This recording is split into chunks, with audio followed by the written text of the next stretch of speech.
El tema que hemos elegido es acerca de la religión interior. No vamos a tratar la religión interior en general, no vamos a encuadrarla en su contexto histórico, político y social, sino que vamos a hablar sobre determinados aspectos muy específicos, técnicas precisas de trabajo. La palabra religión hoy está muy mal vista por el racionalismo en boga, pero a nosotros no nos importa lo que piensa el racionalismo en boga. No entendemos por religión lo que se entiende hoy por religión, en cuanto a cultos, a sacramentos, a estamentos sacerdotales. Nosotros entendemos básicamente por religión a ese sentimiento profundo de ligazón con lo divino. Al hablar de religión interior, hablamos de ese sentimiento profundo ligado a lo divino, pero en el interior del hombre. Hoy, pese a haber muerto Dios en los templos, pese a haber muerto en los sacramentos y en los sacerdotes, está renaciendo en el corazón del hombre y está renaciendo en todas las latitudes del planeta. Está renaciendo en los países llamados occidentales, está renaciendo en los países orientales. Y no hay sistema político ni sistema económico que pueda detener este nuevo afán religioso que se despierta en las nuevas generaciones. Nosotros sabemos todo esto, pero también sabemos que el sentimiento religioso está siendo canalizado por vías inauténticas. Este sentimiento está siendo instrumentado. Este sentimiento quiere ser puesto al servicio de determinadas políticas, de determinada enajenación.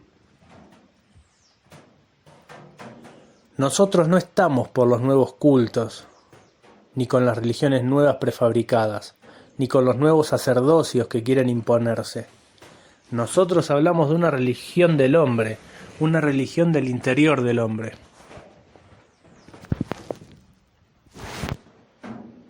Esta forma religiosa nueva tiene determinadas técnicas. Se parece más a un trabajo psicológico que a una religión. De hecho, no nos manejamos con ninguna forma de culto, no nos manejamos con ningún sacramento. No es, en el sentido clásico, una religión. Es el trabajo sobre un sentimiento religioso. En ese sentido vamos a hablar de 3 formas de trabajo interno. Como en la gran mayoría de los aquí presentes hay conocimiento de todo esto, nos vamos a dar el lujo de ser relativamente técnicos en nuestra exposición. Las formas de trabajo tienen que ver con el manejo de la atención, tienen que ver con lo que llamamos oración, pedido o plegaria, que no es tampoco lo que se entiende habitualmente, y tiene que ver con el manejo de la fuerza. Hablemos un poco de la atención. Todos ustedes saben que existen distintos niveles de conciencia en el hombre. Todos nosotros pasamos diariamente por diferentes niveles de conciencia. En el nivel de sueño profundo, la atención, el manejo de la atención, es mínima. Las imágenes se imponen a la mente, y los ensueños son tan sugerentes que desaparece toda actitud de crítica y de autocrítica. Allí todo es sugestión. Conocemos ese nivel primario, en el nivel de sueño profundo, pero también reconocemos un nivel de semisueño. Aquel nivel del que se sale para entrar en la vida cotidiana, o aquel nivel por el que se pasa para entrar a la sugestión del sueño. En este nivel de semisueño, nivel por el que pasamos todos los días, retazos de la realidad pasan por nuestra mente, pero también los contenidos del sueño profundo nos invaden. Ya en este estadio, la conciencia de nosotros mismos aumenta, el nivel de autocrítica, el nivel de juicio propio aumenta. Tenemos más control que en el sueño profundo, eso está claro, y desde allí seguimos transitando hasta encontrarnos en el estado actual, el estado de vigilia, más o menos consciente, donde nuestra atención ya sí puede ser dirigida. Es dirigida cotidianamente, pero no es dirigida en todo lo que hacemos, y no lo es porque no es necesaria esta dirección rigurosa para la vida. Hay una cantidad de actos mecánicos que encaramos en la vida diaria que no requieren de toda nuestra atención. No es necesario para colocarse la corbata poner mucha atención en ese trabajo, ni para abrir ni para cerrar la puerta. Hay infinidad de trabajos mecánicos, infinidad de actividades en la vida cotidiana que no requieren especial atención. Sucede entonces que en algunos casos ponemos atención, pero en la mayor parte de los casos no la ponemos. No nos es necesaria. Nuestros reflejos nos acompañan. Nuestro trabajo mecánico va actuando sin conciencia de nosotros mismos. Tal es la situación de nuestra conciencia de vigilia, de nuestro estado normal, habitual, cotidiano. Algo pasa entonces con ese plus de energía mental. Algo pasa con ese resto de energía mental. ¿A dónde va todo eso si estamos haciendo las cosas mecánicamente? Si nos observamos un poco, descubrimos que por ahí surge un ensueño y por ahí una fantasía, y que a medida que avanzamos en la vida cotidiana, las fantasías y los ensueños pueblan nuestra mente. De tal manera que somos conscientes cuando ponemos mucha atención en un trabajo, pero el resto del día no somos conscientes de esos ensueños que surcan nuestra mente. Estos ensueños se desplazan continuamente. Estos ensueños tienen el poder sugestivo que tenían también los ensueños del sueño profundo. Llegando a casos muy exagerados, hay quien duerme despierto.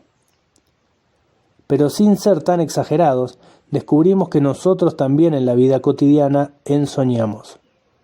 Ahora mismo estamos charlando, y mientras estamos charlando, infinidad de asociaciones cruzan por nuestra mente. Infinidad de cosas que nada tienen que ver con este momento y con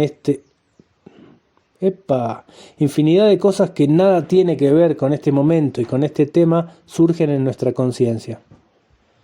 Es claro entonces, para quien se observa un poco, el descubrimiento de los ensueños y de las fantasías. Esas fantasías y esos ensueños tienen que ver con los niveles que habíamos comentado.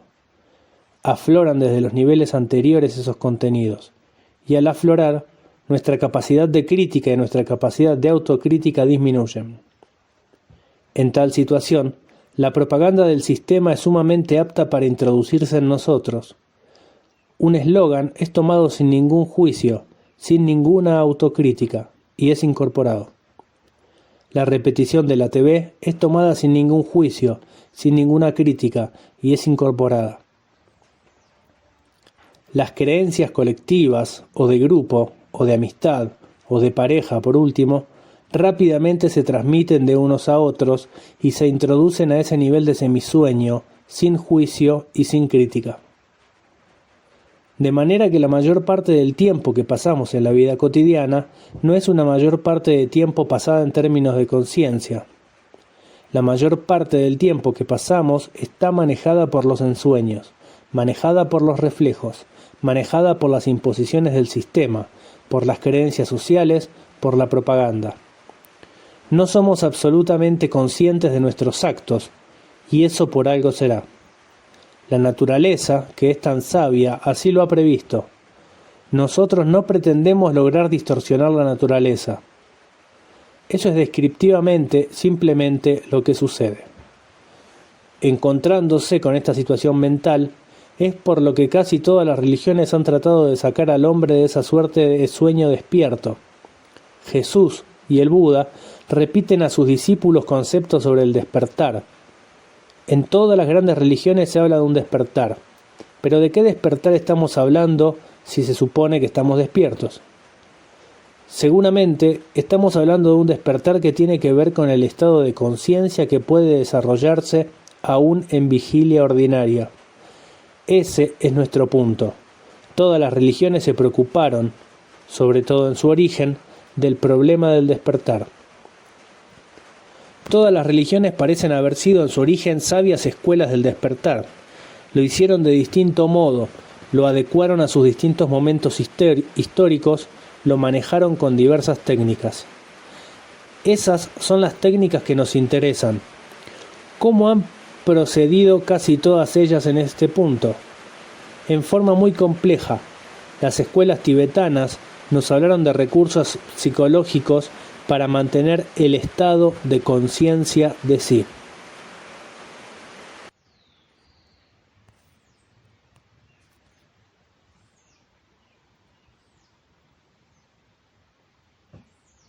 Los recursos de estas escuelas fueron pasando por traductores occidentales y llegaron hasta nosotros. Uno de los ejemplares más evidentes de esa traducción de las escuelas tibetanas es el de Gurdjieff. Trataron, en todos los casos, de dividir la atención. Lo hicieron con distintos recursos. Veamos algunos. Mientras estoy hablando con ustedes, no me olvido de mi propio cuerpo. El no olvidar mi propio cuerpo, aunque hable con ustedes. No deja lugar a margen a las divagaciones. Si hablo con ustedes y al mismo tiempo atiendo a mi cuerpo, se produce en mí una suerte de división atencional. La atención se divide. He aquí el problema. Esto nos lleva rápidamente a una discusión psicológica y nos lleva a enfrentarnos con las corrientes psicológicas que entienden que la conciencia es una unidad, que el foco atencional es único, que a la atención no se la puede dividir. Ellos explican que en todo caso, por una parte atiendo a una cosa y luego atiendo a mi cuerpo y de acá salto a la cosa y salto a mi cuerpo. Entonces se está produciendo una suerte de penduleo, pero en ningún caso admiten que la atención esté dividida. No vamos a entrar en esas discusiones. Supongamos como hipótesis que efectivamente el foco atencional puede dividirse. Si el foco atencional puede dividirse y no padezco la ilusión de la división atencional, en tal caso, lo primero que observo es que las divagaciones no tienen ya lugar. Observo que los ensueños y las fantasías desaparecen.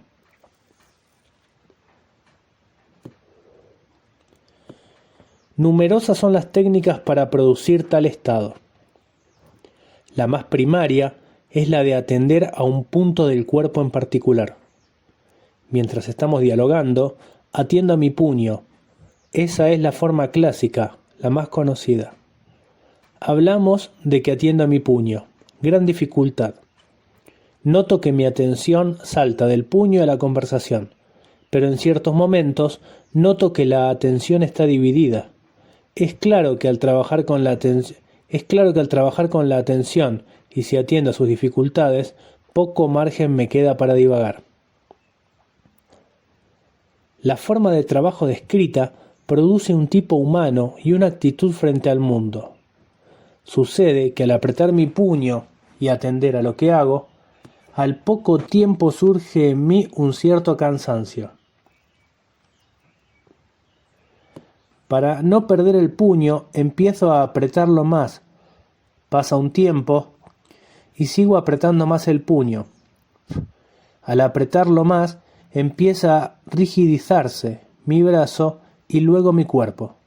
La actitud que se produce con este tipo de trabajo es la actitud de un ser humano un tanto hierático, rígido, lento.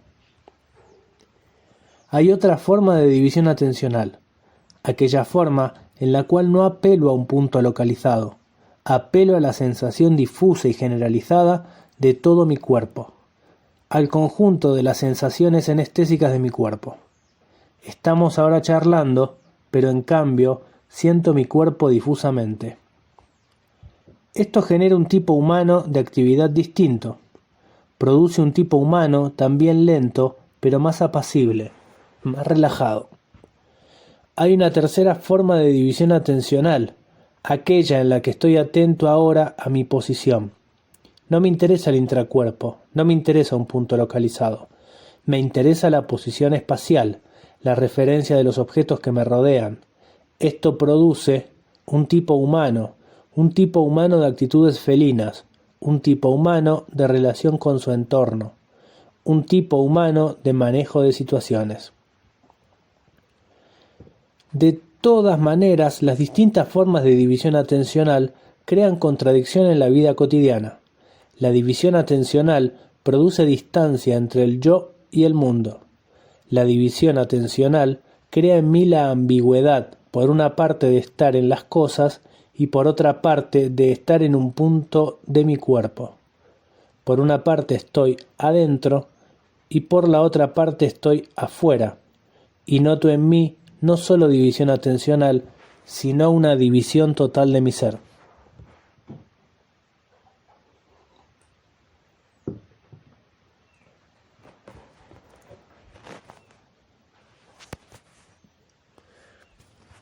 Estas técnicas, en algunas religiones, han sido reemplazadas por otros recursos.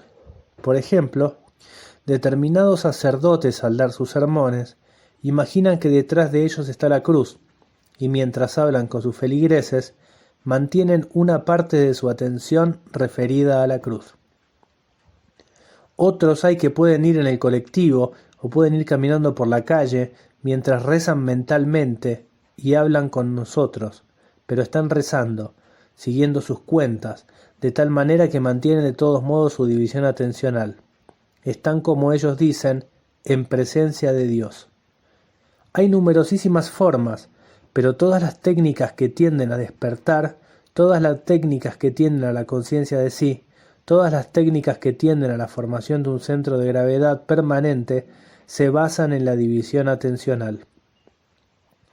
A nosotros nos importa también tal estado, nos importa ser conscientes de nosotros mismos, nos importa que las divagaciones no nos manejen, nos importa que la propaganda, los slogans, las incitaciones del sistema no nos controlen, pero no nos importa desconectarlos del mundo ni sufrir ambigüedad. ¿Cómo podemos hacer para que, al par de ser conscientes, estemos en el mundo y estemos en las cosas con el mayor grado de eficacia posible?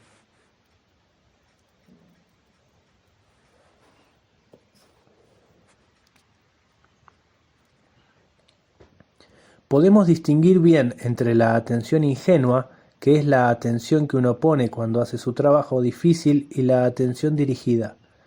Si yo estoy haciendo un cuenteo matemático, necesariamente debo atender, pero está claro que mientras hago el cuenteo me distraigo también. Y por otra parte, en cuanto termino ese trabajo, entro nuevamente en el campo de las divagaciones. ¿Cómo hago entonces para mantenerme en la vida cotidiana en estado de atención? Lo hago adquiriendo un estilo, todo un estilo de vida que no se refiere a la atención en un caso particular de mi vida, sino que se refiere a todo lo que hago.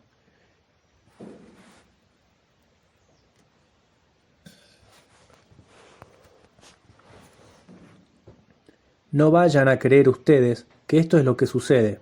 Sucede algo muy distinto.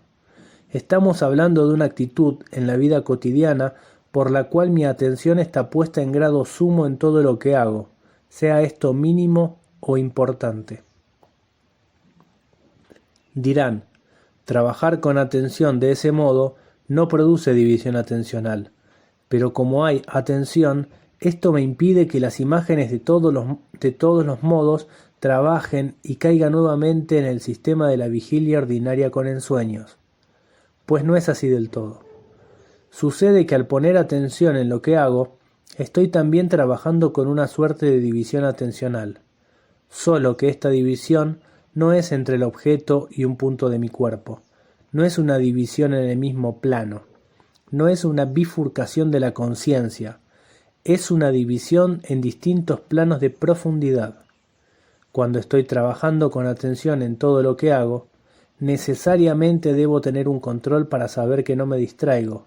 Si me siguen, van a ver que no es tan difícil. ¿Cómo me doy cuenta, por ejemplo, de que me he distraído? Me doy cuenta de que me he distraído gracias a que hay un centro de gravedad que me permite observarlo. Si no, no me daría cuenta. Me doy cuenta que en un momento dado divago porque hay en mí un centro interno que me permite ver las divagaciones.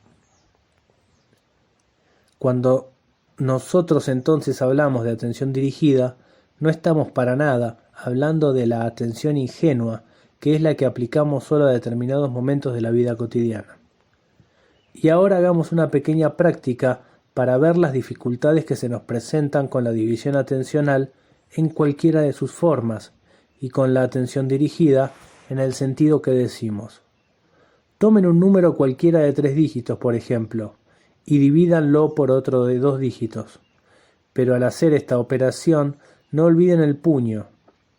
Veamos, traten de dividir 3 números por otros 2 sin olvidar el puño, que es como proponen determinadas corrientes religiosas, determinadas escuelas psicológicas. Traten de dividir, pero no olviden el propio puño. Fíjense qué pasa. Pasa que van del puño a la operación matemática, pasa que van saltando de un lado a otro y cuando la cuenta sale es porque se metieron en el problema y se olvidaron del puño. Sin embargo, con mucho esfuerzo, con mucho trabajo, podrían llegar a lograrlo. ¿Pero se imaginan ustedes el tiempo invertido y el esfuerzo invertido? Tomen el mismo número, tomen el otro número que lo divide, hagan este cálculo matemático, pero ahora con suma atención a las cuentas que están haciendo. No se preocupen del puño, preocúpense por poner suma atención a esa división que pedimos. Acá han sucedido por lo menos 3 cosas. Primero, que la operación va más rápido. Segundo, que no hay contradicción entre lo que hacen y lo que están pensando. Tercero, que advierten cuando se distraen. Ustedes ingenuamente se hubieran dicho, lo hemos hecho o no lo hemos hecho. Pero ahora advirtieron al trabajar de este modo que se distraían.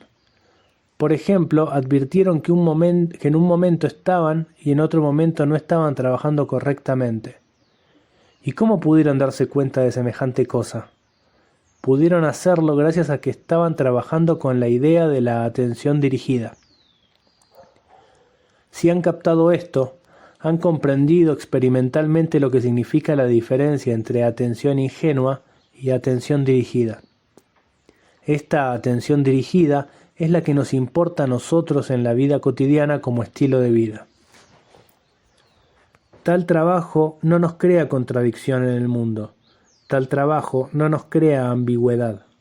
Por lo contrario, lanza toda nuestra energía en una sola dirección. Nos permite efectividad. Claro está que ahí participan otros intereses. Depende qué cosas nos importen a nosotros hacer en la vida cotidiana. Seremos efectivos en aquello que nos importe, aunque nadie nos pida efectividad. Pero eso ya es otra cuestión que nada tiene que ver con la presente. El punto que hace a las técnicas de la atención, y en particular a la atención dirigida como estilo cotidiano, está ya esbozado.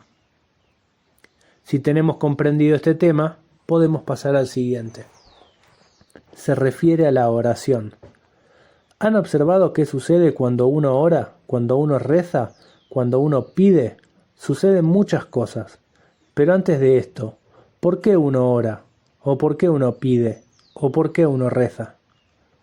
Solamente por la educación que en algunos es cristiana, en otros es maometana, en otros es judía, etc. ¿Solamente por eso o porque existe en el hombre un mecanismo interno de pedido? ¿Acaso no hay gente de extracción atea que de todas maneras quiere que sus deseos se cumplan? Gente que apela a conjuros, gente que apela a la superchería, a la pata de conejo o a lo que les guste, para que sus deseos se cumplan. Claro que eso no lo hacen invocando a ningún dios. Este mecanismo de pedido está no solo en la raíz de la conciencia humana, está en la raíz de la conciencia humana. Tiene que ver con un fenómeno que nosotros llamamos tonicidad muscular. La tonicidad muscular, en términos muy generales, se basa en lo siguiente. A toda imagen mental corresponde una tendencia corporal. Ejemplo, imagino una línea que va de izquierda a derecha en una pizarra. Estiro el brazo. Si alguien me empuja mi brazo en la dirección de la línea, va más fácil que en la dirección opuesta. Veamos otro ejemplo. Estamos jugando una partida de billar. Lanzo la bola, quiero hacer carambola. la bola no llega, y con mi cuerpo empujo, y mi contrincante con su cuerpo empuja en sentido opuesto. La imagen es seguida por una tensión muscular. Si ustedes imaginan la casa en que viven, según la ubiquen a diestra, siniestra o en otra dirección, van a ver cómo su cuerpo también va en dirección en que imaginan la casa. Tensión muscular y tonicidad muscular. De manera que según imagine un caso de manera que según imagine una cosa o imagine otra, los músculos del cuerpo van a tensarse en esa dirección. Esto no es tan extraño. Esto nos sucede a cada rato, nos sucede diariamente. Y entonces, la tendencia que nuestro cuerpo siga, las imágenes que nuestro cuerpo siga, en ocasiones se plasman en forma de pedido. Si ustedes imaginan a Dios muy por encima, a un Dios muy grande manejando todo el universo, e imaginan al hombre pequeño en relación con este Dios, van a ver cómo todo el cuerpo tiende a desaparecer, tiende a achicarse, tiende a concentrarse. En la medida en que Dios se agranda, yo disminuyo. Sería un atrevimiento muy grande hacer un pedido a Dios poniéndome a su altura. Nadie puede tentar a Dios de ese modo. Dios va a conceder a mi humilde plegaria cuando más humilde sea, cuanto mi actitud y mi unión correspondan más a ese pensamiento. Por una parte, Dios aumenta, yo disminuyo. Cuando más grande es Dios, mayor debe ser mi humildad, mayor mi reducción. Por una parte eso, pero otra parte Dios está en los cielos. Como Dios está en los cielos, entonces mis ojos se van para arriba. ¿Y qué tienen que ver los ojos con esto? Ustedes recordarán las hazañas de la casta sacerdotal egipcia, que colocaban a 15 centímetros de distancia aproximadamente una lanceta brillante delante de los ojos del paciente, pero no solo a nivel de visión, sino por encima del nivel. Esta lanceta brillante colocada por encima del nivel de visión hacía caer al paciente en un estado que luego investigó un señor Braid, y que a partir de él se llamó hipnosis. Ciertos estrabismos oculares, cierta línea de visión lanzada sobre la horizontal normal, provocan estados mentales especiales. Ustedes habrán visto numerosos cuadros de santos y de místicos en estados de éxtasis. Todos estos santos aparecen con los ojos hacia arriba.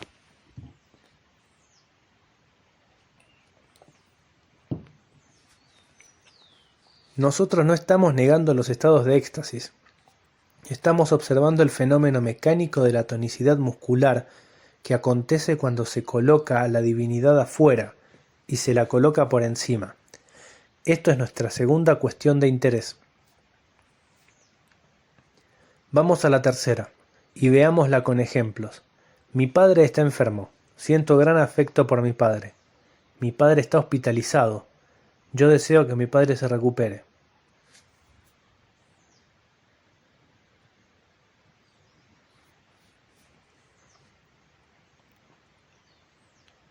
Como no tengo en las manos muchas posibilidades, apelo a Dios.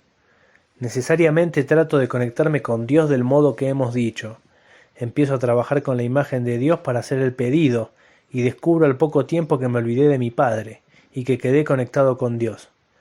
De tal manera que mi relación horizontal, la que existía básicamente con mi padre, aquella que me hacía lanzar un pedido, ha sido escamoteada por una relación del tipo vertical.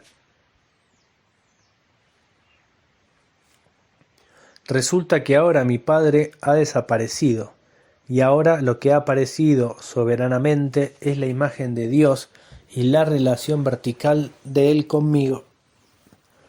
¿A ustedes no se les escapa, siguiendo ese mecanismo mental, de qué manera, verticalizando el pedido y escamoteando aquello primero que habíamos pretendido hacer, escamoteando esto, se va formando un sistema de estamento mental? A ustedes no se les escapa que es fácil introducir luego castas sacerdotales y todo un escalafón hacia lo divino.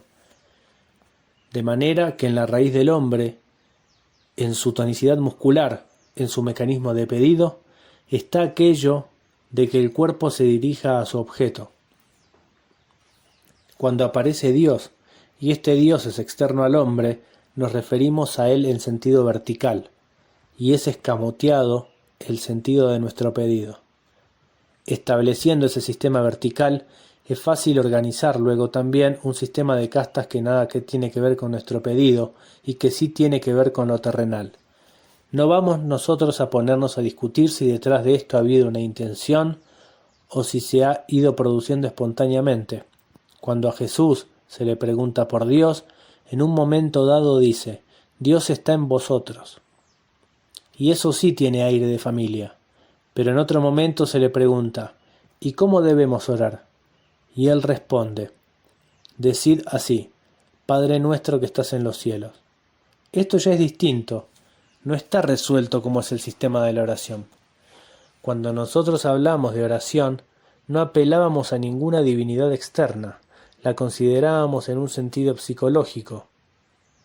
La considerábamos como una necesidad en el hombre, necesidad a la cual respondemos. Nosotros no negamos ni afirmamos la inmensidad de lo divino. Nosotros estamos hablando de la necesidad psicológica del hombre en determinadas circunstancias de su vida que lo llevan a orar. Cuando en el hombre surge la necesidad de orar, esta necesidad puede ser canalizada adecuadamente. No estamos hablando de una batería o de una fantochada, en donde uno tenga que ponerse a orar para que las cosas le salgan bien. Estamos hablando de que en determinadas circunstancias de la propia vida surge la necesidad de la oración o la necesidad del pedido. Cuando el hombre se siente muy solo y cuando el hombre se siente en encrucijadas y no sabe cómo resolver tales situaciones, siente la necesidad de orar. En esos casos, nosotros decimos, es interesante la oración en la medida en que sea un acto de bondad interna, un acto de reconciliación consigo mismo y un acto de unidad consigo mismo. Si mi padre está enfermo en el hospital y yo deseo su recuperación, surge en mí la necesidad de orar. Pero si yo me vuelco sobre mí mismo en un acto íntimo de bondad y de amor hacia mi padre, y refiero a la imagen de mi padre recuperándose, la relación que se establece entre él y yo no se pierde psicológicamente. Como estoy referido a él, todo mi cuerpo tiende a él, y es mucho más probable que yo luego me preocupe por si le faltan medicinas, o por si consigo antibióticos, o por algo que pueda hacer por él, antes de dejarlo referido a la divinidad que me hace olvidarlo.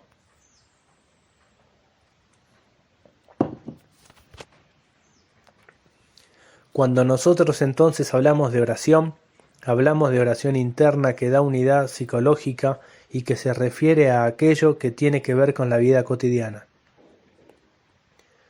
Dejamos de lado otros aspectos, de los cuales son tan amigos los ocultistas, aspectos tales como la energía parapsicológica que puede desplazarse en la oración. Ordenemos un poco lo charlado hasta aquí. Primeramente hablamos del trabajo de la atención. Pasamos muy rápidamente por las distintas formas de la atención dividida y llegamos al trabajo de la atención dirigida. Ese fue un punto. Hablamos también de la oración y dijimos que qué cosas no entendemos nosotros por oración y cuál forma de oración nos parecía adecuada. Hablemos ahora de un tercer punto, el punto que se refiere a la fuerza. Ustedes saben, porque han trabajado con esto, que la fuerza es un fenómeno muy singular que de pronto se despierta en el hombre que se lanza en pos de ella. Pero consideremos algunas cuestiones previas. Sabemos que existen no solo 3 niveles de conciencia, aquel del sueño profundo, aquel del semisueño, aquel de la vigilia ordinaria, sino que hay otros niveles de conciencia que a veces se rozan. Ustedes por accidente han sentido un día una alegría muy súbita, o de golpe han logrado un estado de comprensión muy grande. También han leído que en todas las religiones hay fenómenos extraños de inspiración, de éxtasis, de arrebato, de reconocimiento, etc. Han visto que en algunas religiones primitivas, como el vudú o la macumba, la gente empieza a danzar con total pérdida de conciencia de sí, hasta que todo se convierte en motricidad pura, y los sujetos experimentan que determinados espíritus los han tomado. También ustedes han leído que algunas corrientes espiritas trabajan con esto de que los espíritus se hagan cargo de un medium y hablen por boca de este medium. En todas las religiones hay relatos extraordinarios acerca de la entrada de espíritus, acerca de la pérdida de conciencia, acerca de los fenómenos extraordinarios. Contemporáneamente, están de moda formas refinadas de modificar los estados de conciencia, como sucede en la acción de las drogas. Mediante la acción de las drogas, algunos hacen relatos extraordinarios de otros niveles, de otros estados, de una comprensión del mundo distinta. En efecto, estos estados existen, pero sucede que en ninguno de esos casos, el de las religiones y de la acción de las drogas, hay control del fenómeno. Nosotros hablamos de un trabajo consciente, y los que han participado de aquello saben lo que es desatar esa energía interna, es decir, lograr un nivel de despierto mayor. Conocemos varias técnicas. Una de ellas tiene que ver con esto de la sensación interna en el pecho de una forma esférica que se va expandiendo hasta que de pronto se suelta el mecanismo de la energía y uno comienza a transitar por estados más conscientes, no por estados de pérdida de conciencia, que es la línea de caída, esa línea que nosotros llamamos de lo crepuscular. Hay otra técnica que se refiere a un trabajo con formas, pero no como los hacen los orientales con sus yantras. Hay otra técnica, no llenando la conciencia de contenidos, sino vaciando la conciencia de contenidos. Pongamos un ejemplo.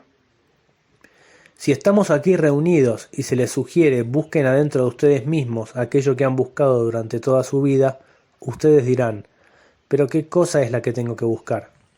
Si tuviera que buscar un florero o una imagen o el corazón, por último, la cosa sería fácil.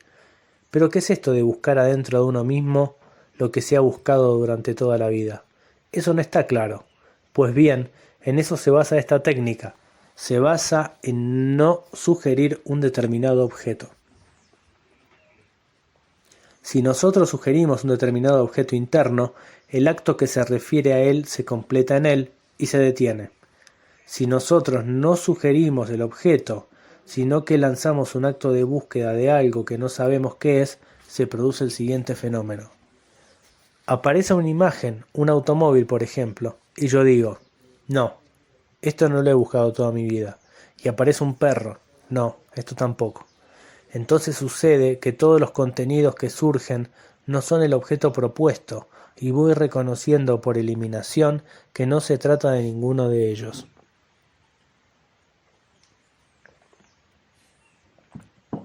En rigor, no sé qué cosa es la que he buscado durante toda mi vida. Es un sentimiento profundo, es un sentimiento muy adentro de uno mismo, al cual se va llegando a medida que se descartan todos los contenidos y todas las imágenes a las cuales se está acostumbrado ordinariamente.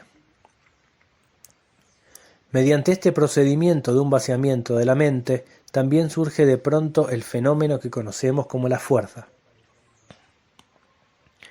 Y hay una cuarta forma que también es por vacío mental, pero antes hagamos una pequeña digresión. Ustedes reconocen que hay personas capaces de imaginar muy bien un objeto y hay otras que no tienen capacidad para imaginar objetos. Hay personas que recuerdan muy bien las caras, hay otras personas, en cambio, que recuerdan las voces. Hay personas que aprenden mejor leyendo, hay personas que aprenden mejor escuchando. Estamos hablando de dos formas de memoria conocidas desde muy antiguo, la forma de memoria visual y la forma de memoria auditiva.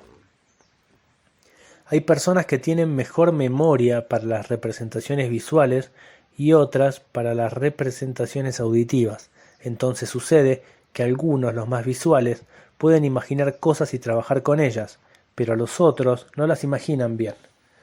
Todos, visuales o no, pueden, concentrándose en sí mismos, escuchar los ruidos de la propia conciencia. No son ruidos a huesos, no son ruidos cerebrales. Me estoy refiriendo a contenidos de conciencia que, si uno los observa bien, es tal como si los escuchara.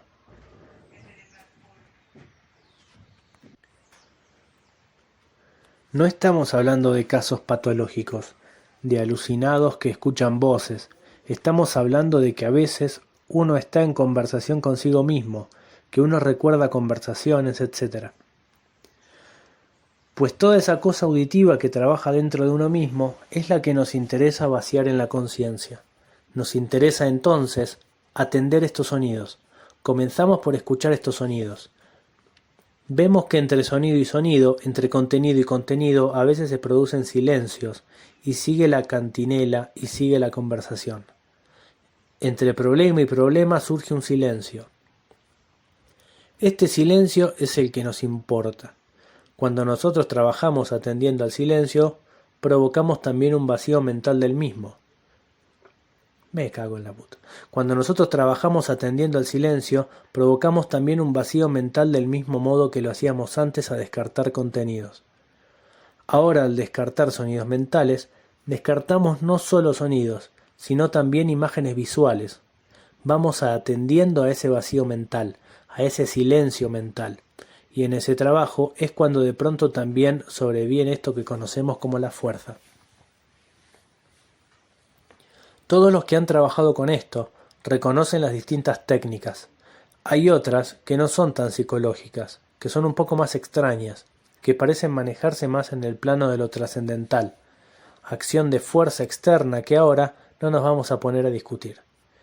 Volviendo entonces a reconsiderar lo dicho para redondear esta charla.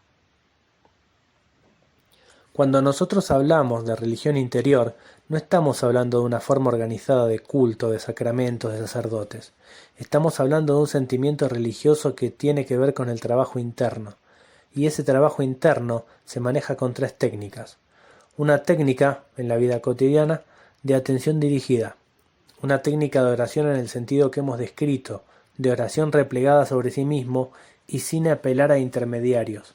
Y por último, de ese trabajo muy ocasional que tiene que ver con el manejo de la fuerza. A eso se remite todo lo que nosotros llamamos religión interior. Sucede que la palabra religión de todos modos crea problemas a muchos. Pues bien, si a alguien le crea problemas, no es cuestión de rótulos, se le elimina.